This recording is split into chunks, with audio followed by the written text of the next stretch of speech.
So what we want to do in this video is just review the concept of event capture and then event bubbling. I think we talked about it earlier in that, but this is give us a framework to figure out how components within the Stencil framework. So you have a parent component like the chip group has a series of child nodes, chips, and that um, inside it. And so the way, how do you know when things are ready? Well, the parent's not ready till the children are ready, until the children bubble up and say they're ready, kind of concept. So this is kind of just give us a graphical view of what is this kind of capture bubbling thing happen.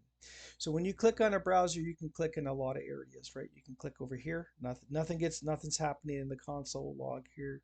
And we can click here and that, and I can click on these arrows, and I can actually go over here and click on settings if I wanted to. I can click over here, nothing's happening, right? Because I'm not actually hitting the HTML document that's loaded in the browser.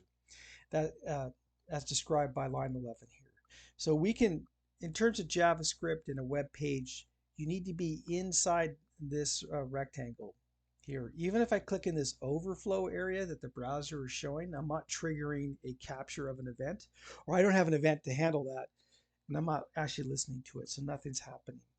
But if I click on this area, so I'm not clicking on any of these divs, I just click here, it says, hey, you hit the HTML body, which is true. So the HTML body is this inner rectangle all the way down to about here. Now, if I clear this, it all depends how good I am with my mouse, right? If I click on this little area here, I don't get anything happening. I actually got to still get inside this little boundary area to get a hit. And the way it works is it's hard to show this in code, but it has to drill in first, right? And it has to go down this DOM hierarchy. I mean, we're not really in the DOM, but this is how the DOM would be noted in that. And who did you hit on? And if you're familiar with spatial indexing and R trees, which rectangle did we hit? I think I've said in the past, one way to look at a web page is just a series of rectangles, and which parts need to change in terms of reactivity and that sort of thing. And which rectangle am I in, and which rectangle do I apply a style to, and that. And so if I creep in here a little bit, right, I hit top div and then HTML body. But notice that top div printed first. This is the bubble out, right? So it's got to drill in, find the most deeply nested element of wherever you clicked, right, for that pixel that you clicked on, right? Where is that? And it says, well, that was top div. And then it has the bubble out. Oh, by the way, you also clicked on the HTML main body as well.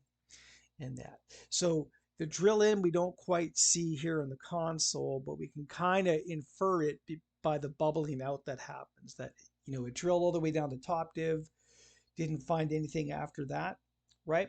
Top div is 400 pixels wide, but the table's not that wide. And so we didn't get a hit on the table. So I'll just clear this here and that. And again, I'm on the body, I'm on bottom div, and then the body.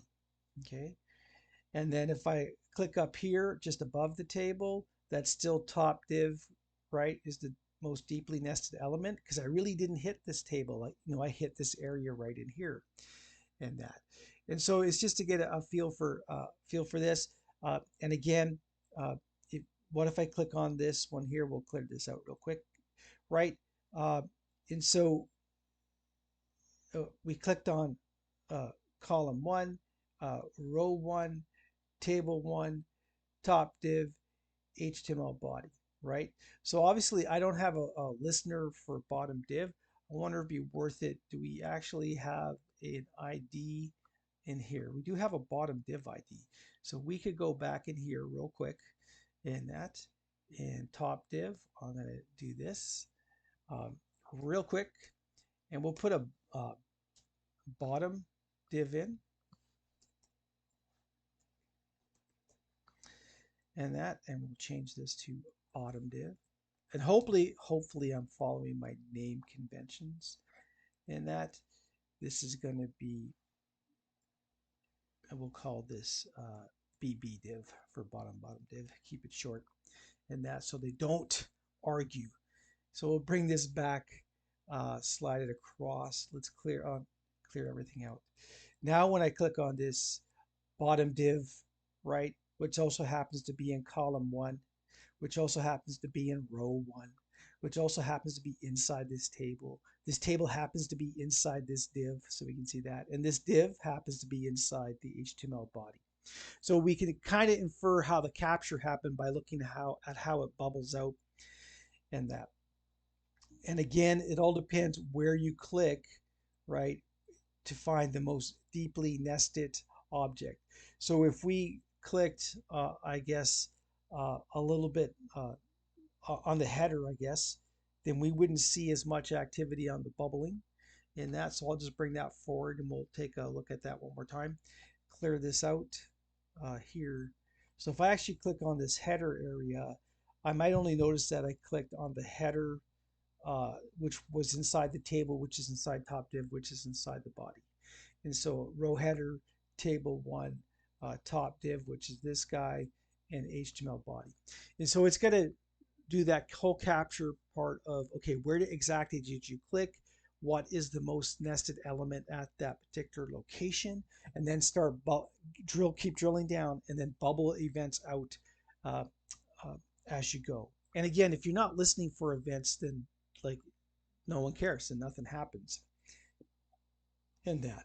And so that just tells you that, this concept on the page that you got to drill to the most deeply nested elements and then work backwards towards the parent of the parent of the parent. Like capture drills, let's say in one case drills all the way into here, and then it's got to work its way out to TD, TR, in the table, in the div, in the body.